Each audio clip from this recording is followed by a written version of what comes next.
আমরা বিগত 16 বছর বিভিন্ন ধরনের হয়রানি মামলা খুন গুম হামলা শিকার হয়েছে।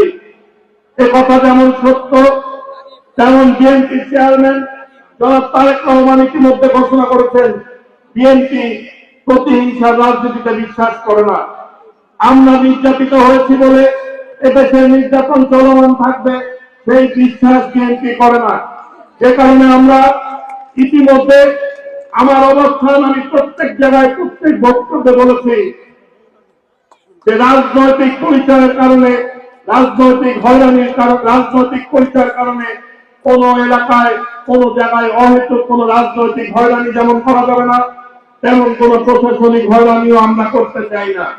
আমরা চাই দল মত নির্বিশেষে প্রত্যেক রাজনীতির আদর্শে যারা থাকবেন আমরা প্রত্যেকে সহ অবস্থানে সুন্দর পরিবেশে শান্তিপূর্ণভাবে একটি মিরপুর ভেড়ামারা এলাকা গড়ার জন্য আমরা চাই এলাকার ছাত্রছাত্রীরা শিক্ষিত হোক, এলাকায় কর্মসংস্থানের সৃষ্টি হোক, এলাকায় শিল্প কারখানা গড়ে উঠুক, এলাকাতে যাতে কোনো দুর্নীতি এবং অনিয়ম যাতে না থাকে, সেভাবে আমাদের এই এলাকার উন্নয়নে আমরা এই মঞ্চে যারা উপবিষ্ট আছি আমি বিশ্বাস করি বিএনপি যদি ক্ষমতায় যায়, বাংলাদেশের জনগণ যদি বিএনপিকে ক্ষমতায় আনে, এই মঞ্চ উপবিষ্ট প্রত্যেক নেতৃবৃন্দ আপনাদের সাথে সেই ভূমিকায় অবতীর্ণ হবেন এবং কাজ করবেন।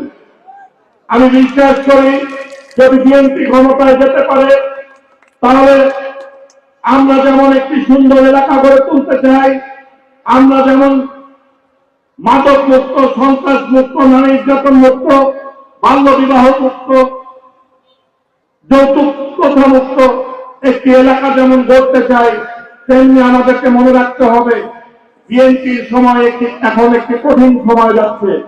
সেই কঠিন সময়ে আমরা যেন যারা জাতীয়তাবাদী আদর্শে বিশ্বাস করি আমরা প্রত্যেকে যেন ঐক্যবদ্ধ হয়ে ঘরে ঘরে ভোট চাওয়া নিশ্চিত করি এবং ভোটের কেন্দ্রে যে ভোট চাই প্রত্যেকের কাছে।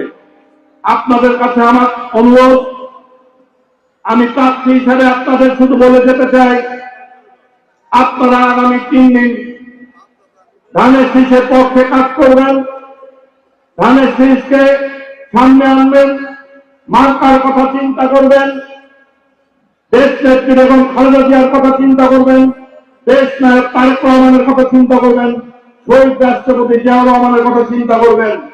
প্রার্থী এখানে মুখ্য নয়, মুখ্য হচ্ছে দল, মুখ্য হচ্ছে মার্কা। সেই চিন্তায় রেখে আপনারা প্রত্যেকে যার যার অবস্থান থেকে কাজ করবেন।